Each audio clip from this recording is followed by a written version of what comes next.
nerdrotic.com. By the way, I just want to start this off by a lot of people like this movie. It's made a lot of money, and I've changed my mind. It's actually good now. It's actually a good movie because a lot of other people think it's a good movie, so I should think it's a good movie. So it's a good movie now. It's great. Gary never caved to peer pressure.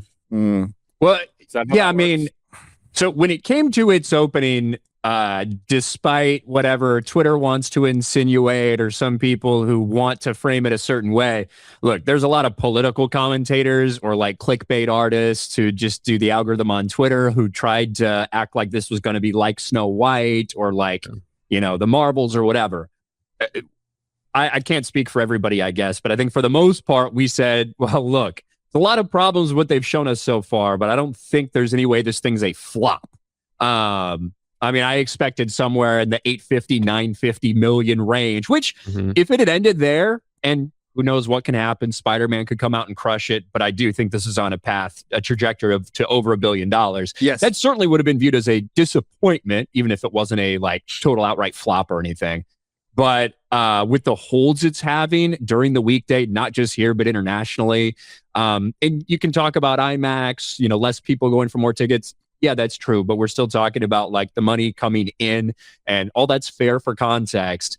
This second weekend is going to be big, which is something I talked about weeks and weeks and weeks in advance, where it's like, look at Christopher Nolan movies and look at how people prioritize. Like I said, it's going to behave more like an Avatar or the previous Nolan movies than our normal superhero fare that drops 70%, 65%, because people forego seeing in standard theaters to see the premium screens. And they're bought out. Well, a lot of places are bought out for next weekend. People are willing to go 2 weekends from now. It's going to have a decent hold. I've heard that some theaters are sold out for like 6 weeks. Some IMAX theaters. So that maybe they are. Got a crazy hold on IMAX. But how many IMAX theaters are there in the country? There's like 40 or something, right? There's not a lot. 70 millimeter? It would be easy to sell 70 millimeters, like 25. But yeah, it's 70 millimeters, like 40 in the world. It's yeah, but the fake IMAX, there's tons of those. And they're still charging more for what is essentially a bigger screen that is not an IMAX that they're trying to sell as an IMAX. Yeah, it can watch more boring. It's better than Infinity Vision. At least that picture is better. It is better than your standard fare. But when we get into the bullshit of Infinity Vision, holy shit. Infinity Vision is literally just picking the biggest ones around you and being like, Dolby. Look, guys, we invented a new format, which is just a way for them to advertise to try to convince people like, hey, to come out and see this because it's not an IMAX. But look, my opinion on the movie hasn't changed. I also haven't watched it again, but I don't think it will. I thought it was rather mid as a movie itself. There are things that really frustrate me with the intentions behind it, the changes they made, certainly the castings. I think it's a rather mid movie, 5 out of 10. After talking about it more, I might be willing to say maybe like closer to 4-ish, something like that. I just like that number maybe. But I think I also have to look out and realize that just because I don't like something, or just because maybe even the majority of people in our space who look at these things so intensely and are constantly on the watch for how they're changing source material for the castings. I think the general average normies go into this and thinking they came out with a pretty good cinematic experience, and it's probably going to continue a really good box office trajectory. Avatar makes a shit ton of money. Barbie made a shit ton of money. The Last Jedi made a shit ton of money.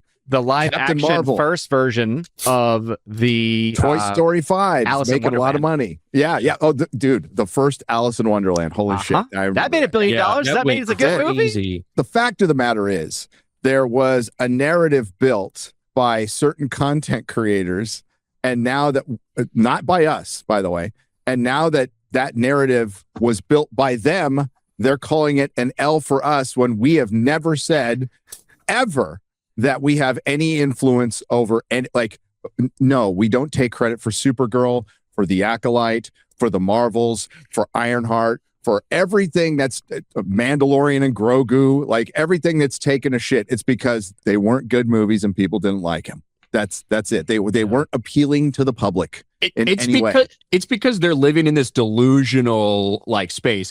And honestly, I think we've seen a little bit of that somehow happening because people are like, there are people that don't understand how this movie is successful just because they didn't like it or the people they watched didn't like it, who are trying to come up with any way they can to cope about it. right? We're seeing a little bit of that too for this. But the truth is, when you look at these things like the Acolyte and the Marvels, these people live in this world where because they like it, there's no possible way that the reality could be the majority of people don't.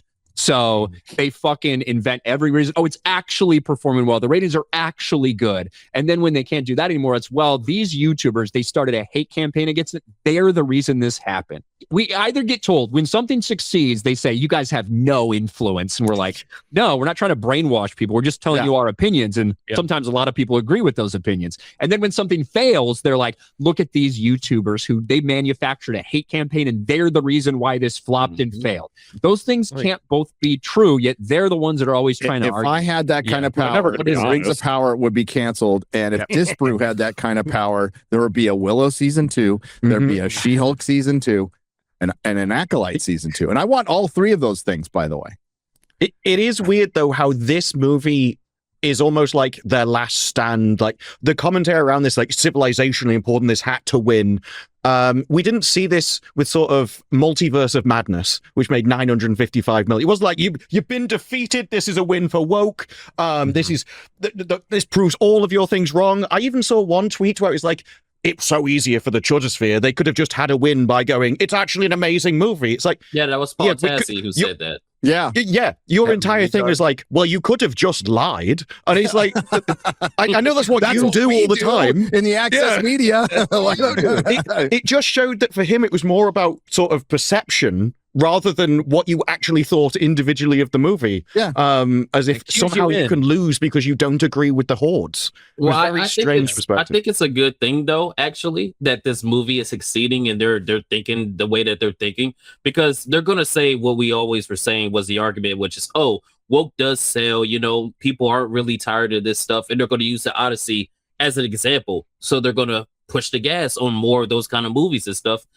I want them to keep doing that, because it's like, okay, you think that's going to work because it only succeeded because Christopher Nolan, and everybody said that. Nobody said it was going to flop. Well, some people did, and those guys were retarded because there's no way that the movie was going to flop. I didn't think it'd hit $1 billion, and it might.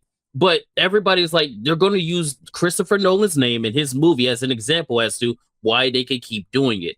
And they're going to keep doing it, which means you're going to have more failures. It's going to hurt you in the long run. Like, you might have a short-term success with the Odyssey. Congratulations. With your next movie, when you try this again, hell, I want y'all to make Troy and then make, Achilles black or something. Do it. I want you to, because I'm just going to sit here and say, we told you so. Like, this doesn't prove anything, and it doesn't change anything. Yeah, the funny thing is they ignore the pile of bodies behind the Odyssey, right? That were massive failures. And that's the thing I find so hilarious about this whole situation. Well, yeah, I mean, shocking news. Woke Hollywood in charge of the industry completely. And the ideology of the access media is entirely woke. And they finally got a win. The people in control finally got a win. It's really good. The ones they're so I just don't also everything, make everything. Yeah, good for them. This also like shows the progress where previously where we're calling things out as woke, they always try like, it's not woke. You guys are seeing woke in everything. You're full of it, everything like that. Yeah. This film comes along and it is a success. And then suddenly they're like, yes, it is woke. It's woke. Yeah, and it's woke. I agree with you. Yeah. Well, the funny thing about the whole situation is that the way they treated Moana, say, hey, look, accurate representation of Polynesian culture and people and all this stuff, but you can't do that same thing for anything that is based out of Europe. Well, because everything based in Europe is actually black. I don't know if you know that. We was everything. All right. We was everything. Everything. But that's why I like that rap article where it was said, what was it? That this has proven that go woke, go broke. It was always a myth. And it goes back to Ghostbusters. And it is essentially, congratulations, in a decade, you finally made a movie which makes money. That was essentially the entire article. Well, like, finally, we got one, guys. I loved that article because that's them admitting it. That like we were right to call it all out. It all was woke. And they're like, yes, it is woke. And that's a good thing. And I'm like, oh, please keep on believing that. Because just like what Kato was saying, and I've been saying all throughout the week, is that if they're going to learn all the wrong lessons from the Odyssey, which it looks like they are, they're going to use it as justification for more race swaps, more injecting the message, all that stuff. And I'm like, yes, burn your house to the ground.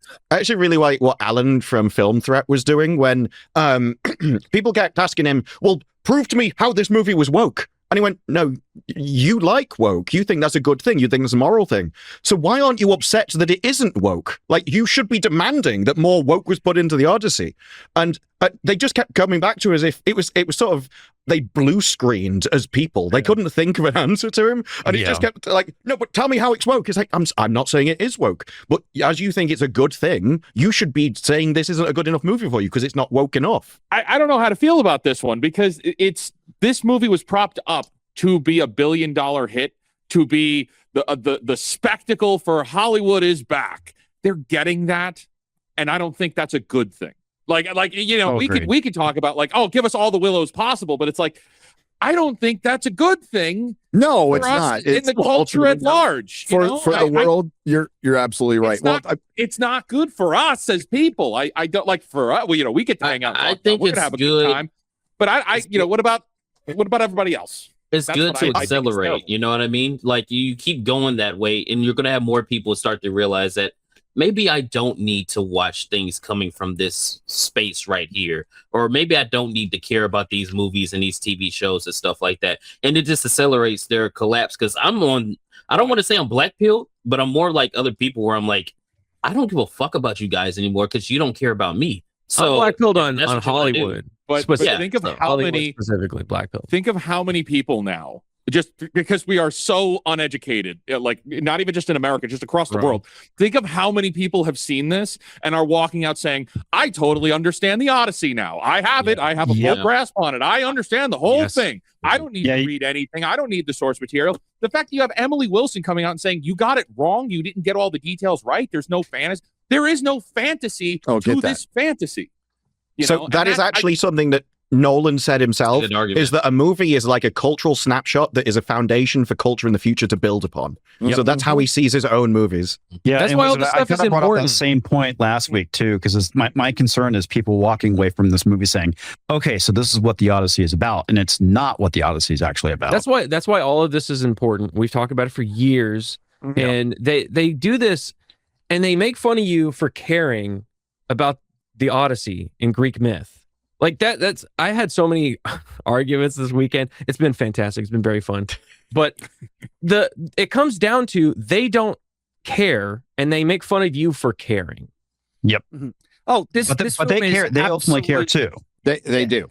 They care because they want to take it and subvert it. Yeah, like this film is. They care about what it means to you. Yeah. It's cultural vandalism, and they know it. They love the slop and the trashing of history because it's being remade in their image, and then they try and gaslight and deflect and say it's not really happening in on their image. It's like, yeah, it is happening. It's a good thing.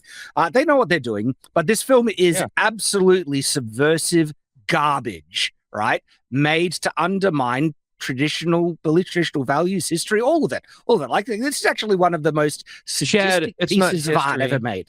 Yeah, right. It's not history. It's not real. It's fiction. It's fiction from Greek history that they told themselves about themselves. But you see, it's not real though, so it doesn't matter if you change everything, except when you bring in a story like, a story from West Africa, or as you were saying with Moana, or any of these other things, and you change anything just slightly. Don't shit the pants, man.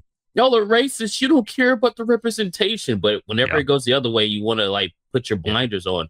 It's like, nah, man, if it's wrong one way, it's wrong the other. Aren't real, and representation mattered to them, but then it doesn't matter? Because if it's not real, it doesn't matter. Bro, look at how black people reacted when a light-skinned man was rumored to be cast for T'Challa, and tell me that they'd be perfectly fine with any like little changes or whatever. With someone who is black, over a man with Children of Blood and Bone as well. It's the same issue. Yeah. When the Stitch casting of the sister, and she was a couple of shades too pale, they lost their friggin' minds. Right? They've shown how much they care. They're absolutely unhinged about this, so long as it doesn't go against them. Well, so I think that what's happening is like Odyssey is winning because it's a it's Nolan movie. People just generally want to see cinema come back. So they're like, okay, this It's also based off of an so we epic have tale, that. Like, too. that's Max why it's Pricing, winning, I yeah. feel like. And then we have all these retarded leftist woke fucks that are kind of like grabbing onto the success of that and going like, we win, we win, we win. But that's not because of you. Defend saying that the Indian guy was more accurate to a Greek person. Yeah, like during that time period. that's not the reason it's winning. It's like you're fucking retarded, man. Also, I just wanted to say it's cool that they got the person who's playing Clayface to do the interview here too. Yep. What did you think about the film in terms of this notion of the Odyssey as an anti-war text? Mm-hmm. I mean, I thought it. I want to, not spoil anything about the film because I know the majority of people haven't seen the film. I mean, the film has these flashbacks to the Trojan War. I'm not sure if I see it as an entirely anti-war film, but it certainly presents us with an Odysseus who feels very bad about certain things that he's done in war and is struggling to process them in a very, I would say, very modern psychiatrized way. He's struggling to process them. And she said she doesn't really see it as a totally anti-war film, and Gary, you said you do. Yes. I think what she likely means is that it's hard to justify Odysseus feeling all of this guilt and all of this anguish and this PTSD and everything, yet still having the end where he slaughters 100 people. Right? Like, I think that might be what she's hinting at, because those two ideas don't exactly mesh up, and it does feel a little bit weird when you start thinking about the movie from that perspective. Well, it feels weird from the beginning anyway, where it goes, oh, you feel bad about, sacking the city. You've been planning this for 10 years. You've been fighting this war for 10 years. And not only that, you're a soldier. You've done this before. You know how this goes. And I never understood this. Like, when I was watching the movie, I'm like, how would he be upset that the plan that he made worked when this is what he's wanted for this long? It doesn't make any sense to me. It's like trying to make him sad just because, war bad. And it's like, warrior this is what society they too. want to do. Yeah, and that's another thing. In that time, warrior society. In that time frame, when they were doing things, that's just how shit went. That's how you live life. So they would pillage, they would get the women and do all that shit. They wouldn't feel bad about it because they wouldn't see it as bad. So I know you literally had people during that time period in the Bronze Age where you had, I think it was the Acadians, that basically he literally murdered an entire city of people because they resisted. It's in the book. When Telemachus goes to Menelaus, he's like, well, if I knew you would have come round, I would have taken you out. We could have sacked a city, killed all the men, and taken their women. Like, this was just like a gift that he was going to give him. There was no shame. That's one of the biggest subversive elements of this, where they forcefully injected a modern perspective on warfare and therefore atrocities, stuff like that, which is completely contradictory to the mindset of the historical soldier, right? And one of the best windows about that they had a different mindset, a different morality, were old tales like this that showed that we have progressed since then, that we do have this different understanding of killing and what is murder, and they've utterly destroyed that, intentionally so, to try and obfuscate and warp the past to push the modern perspective on, and then really modern subversive stuff. This is why it's interesting with Emily Wilson, because she wanted to change it, but in a certain way. So she wanted to look at the story through like gender roles and inequality. That's why she's like, well, why did you change the war bit? She doesn't care about the war bit. And she specifically said, I don't want to change the events of the story, just maybe look at it from a different angle and focus on a different element. Whereas Christopher Nolan altered it entirely. He just did Oppenheimer again. I was about to say, this is Nolan's like classic thing. You get a man that's like stricken by his past. Oh, I did a thing. And then we do the time thing where we don't know at what point in time we're looking at things. Classic Nolan. And it's like, that's what drew me out of the film while I'm watching it. The Bronze Age is coming to an end. Must be some kind of Bronze Age. Yeah. They called it the Bronze Age during the Bronze Age. Oh my God. Because everyone knew that name back then. Yeah. Like, the dichotomy of Nolan is like, I want everything to be grounded in reality. and then he'll have stupid dialogue like the Bronze Age in the Bronze Age. It's like when the cavemen, call themselves cavemen because they call it. Yeah, I've been in the caves too long. We need to build structures. Platoon was going back and forth. Disper, you were responding to when they were talking about somebody brought up tides or tides in the Mediterranean, and there really isn't tides in the Mediterranean, and Nolan not wanting wheels on the Trojan horse. So because that was a bunch of people drowned in 8 inches of water. So Little Platoon was digging into the fact that it was really stupid that you built it in the water, and I just wanted to know, it is stupid, but this was stupid intentionally. Nolan made it deliberately stupid and badly written because he thought that would trick the Trojans somehow, but more. And it's like, this was supposed to be a gift to the gods. And so you thought you were respecting the gods by leaving it in the water to rot? It was a very strange decision even then. Especially if there's tides, it's like, what are the tides? Just wash it away. And it's like, okay. And there is, I think it's they're very small.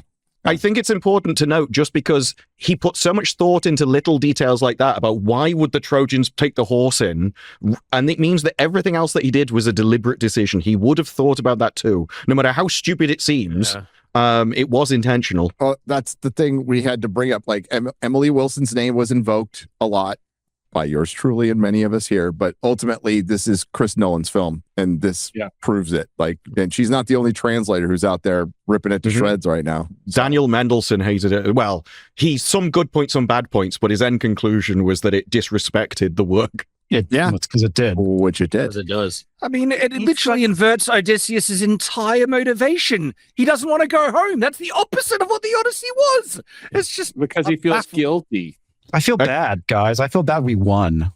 I think Mendelssohn's conclusion was that rather than adapting the Odyssey, he turned the Odyssey into him, and it was just one of his standard things and all of his standard tropes. It's like we've said with Rings of Power, though, that you come in and you think your ego is bigger than the other thing, and it's like, no, if you adapt something, you have to be subservient to it. It's more important than you are. Yeah. And he's struggling to process them and needs drugs to do so for help with his recovery. Right. And he seems to feel bad about being a warrior, and we never actually get to see him doing much warrioring, which I thought in a way was a bit of a shame. I mean, we do get to see the boat, which is lovely, but I think in some ways, I was realizing, thinking about the film, there's a tolerance for ambiguity in the world of the Odyssey, which I don't think there exactly is in the world of Hollywood blockbuster action films. Right. And I think that's one of the big challenges for Nolan, right? Yeah. Is that he has to make the protagonist a likable all-American hero, right? Which is a real challenge if you're basing this on a poem where the hero is not necessarily motivated by romantic love or being a nice suburban parent, but actually he wants glory, and he wants to get spoils from the sack of a city, which is. You'll see what Nolan does with all of that, but it's different things from what Homer does. That's the problem right there, right? But that is appealing. That is no, but also it is. Homer's was motivated by love, but that's her reading of it. She removed the love from the story. But what she just said is exactly the problem, where she's like, you have to see it through this, that lens instead of what it actually is. Because what she's saying is she doesn't think that, in Hollywood, they can do the, just wanting glory and riches and all that in the film for some reason, because she thinks it's bad or they think it's bad, where no, you could have just done that and it would have been better off for it, because that's what it is. They used to do that in Hollywood. Yeah. God. So she did discuss, I don't know if it's in this interview or another, where she missed the gods, particularly the gods, and she discusses basically that this is a Christopher Nolan, Odysseus is a Christopher Nolan character, like you guys brought up. Yeah. So that's being brought up a lot, and I would say if you want to be known as a true auteur, then ambiguity will be something you should be really fucking good at. Really good at, despite what the blockbuster American, what Hollywood perceives the blockbuster American audience would want. They have no idea what they want. Oppenheimer, unlikely film to get to 900 million, but it did. And, and that's because it's Nolan, but every other place they make film, they take zero chances. Again, what's bad for society? Fake Wizard, Toy Story 5, Moana. any of these remakes, any of these slop remakes that are making $1 billion. It's like, oh, I can take my kids to, my God, why do you hate your kids? Yeah. Like my parents took me to good movies, and there was a lot more good movies back then. There was a lot more good movies back then, right? But you could show them those good movies now. Yeah. Yes, at home. It's one of the safest movies of the summer for kids. Real quick, Garrett, you put up a post a couple of days ago concerning people telling us not to watch the movies. So these are my favorite. This is an argument we've heard for 8 years. I talked about it last night. Went a little bit off on it. Okay, a little bit. And the fact of the matter is, you do what you fucking like. All right, you do what you like. As far as supporting things or boycotting things, I'm not here. I fucking boycotts are gay. Okay, they generally don't work unless it's like something egregious like Bud Light when they do something absolutely against their brand. That's not a boycott. That's people just genuinely being pissed. But when it comes to discussing the Odyssey, well, if you're discussing it, I would argue if you want to have an informed opinion, you fucking watch it or you don't discuss it. It's a choice, and you're free to discuss it without watching it, but you won't have an informed opinion. You won't have an informed opinion on the film. You won't have an informed opinion on why people may or may not like it. Knowledge is power, particularly to content creators. If you're going to cover this stuff and be a little fucking drive-by, as Ryan brought up earlier, the political commentators or algorithm writers, one of my pet peeves is so many people go, I didn't watch the film. Well, how in the fuck would you know? How would you know? How would you know what people... you could say, well, people think this way. Well, you're going off an internet consensus by these same people will tell you the internet's not real, which, it isn't. So, and we can be like, for those of us that did watch it, we all have different varying opinions on the same thing that we just watched. Right. You know what I mean? People's tastes are different. That's just don't know how you can... But to your point, Gary, I am sick of that shit because you've got some of these people, oftentimes they're the same ones who are like in the political space and they're click chasing. Yep. That's why they started talking about the Odyssey in the first place. And they were some of the ones who said it was going to fail. Now they're turning around and be like, this is really blown up in these people's faces. The only way to not do it is to not talk about it at all and never cover it. It's like, really? But, so what? Tell me what the difference is between, I don't know, The Acolyte being the most discussed thing by us for months, The Marvels being the most discussed thing for months, the amount of time we spent talking about Supergirl, all these things that are massive fucking failures and flops. Did we help those? Did we make those successful? Is that what we did? No, because this is not fucking 1950. The all press is good press thing is an archaic way of looking at shit. All press is good press is something that mattered back when you had one local newspaper and like 2 fucking channels on television. Gary remembers those days. I remember. In the 24-hour news cycle with social media, with all this stuff, if everyone's talking about something and it's 95% negative, that is a horrifically bad thing for you. Why do you think these PR companies exist? Why do you think these PR companies are so desperate to shut down the criticism and artificially prop up different things? Because they know that. And I'm so sick of that take from absolute fucking retarded cocksucking piles of garbage. Well, there is also a contradiction, though, in you see a lot of people going, you have to go and see it to do it. And then they'll also use the box office success as proof that it's a good movie. And so I think that's where you get that response from, is it saying, well, you are helping them because they're going to use this argument against you. And the far better tactic is to destroy that argument in the first place, that obviously box office success has nothing to do with whether something's a good movie or not. It doesn't even mean that people liked it, because you have to see it to decide whether you like it in the first place, which is where we have franchises now. Marvel was destroyed over time, but you will see with Spider-Man, it's going to make a load of money, and you won't see the same articles about this proves go woke, go broke is nonsense and everything. And so even they pick and choose the thing. Yeah. They don't have principles, they have goals. And so they will say one argument for one thing, and one argument, whichever gives them the strongest opinion is what they do. So I wouldn't really concern yourself with what they say. No. Yeah, and ironically, some of the people I've seen saying something like that, have spent plenty of time doing exactly that. except when something doesn't fit their fucking narrative and they're trying to take shots. That's fucking weird, isn't it? That's fucking wild. That's fucking strange. Crazy. It's almost like these people have absolutely no fucking principles and are dumb, retarded piles of shit. I just think it's fun to address once in a while, because when they point that out and they're so ill-informed, talking about content creators here,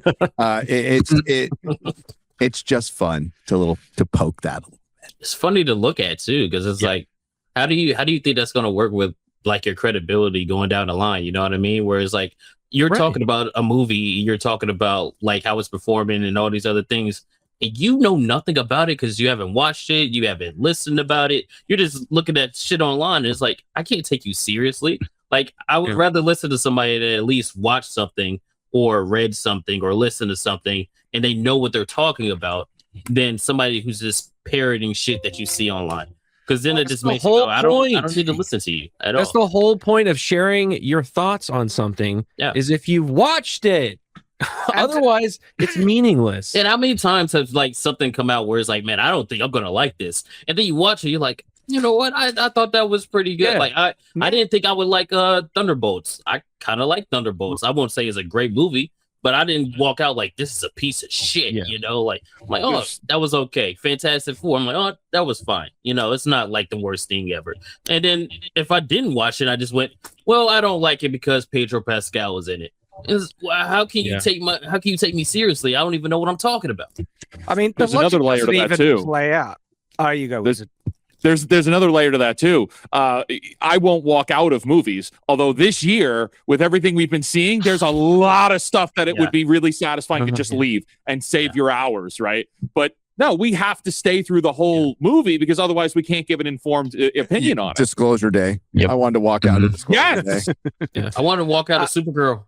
That was rough. I don't think these people just have thought about it that much at all, because you get these comments saying, well, you supported it because you bought a ticket, right? And like, hang on, you think I'm supporting it when with my review of Supergirl, revealing how utterly crap that film is, convincing however many hundreds of people out of the thousands that watch my content to not watch it. And so do the math. One ticket then robs them of 100 more, maybe even 1,000 tickets if the movie gets big enough. Tickets. So, like, do you think we're supporting the film when we expose it for being crap?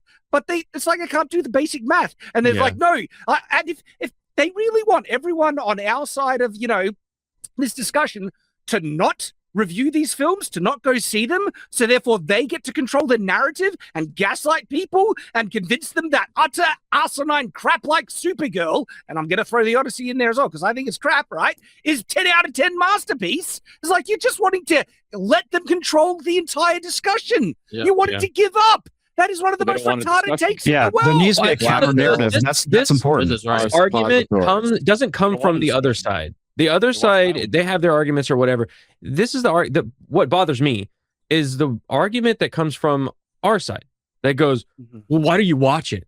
Because that is my lot in life. It's a similar argument. It's a very similar argument.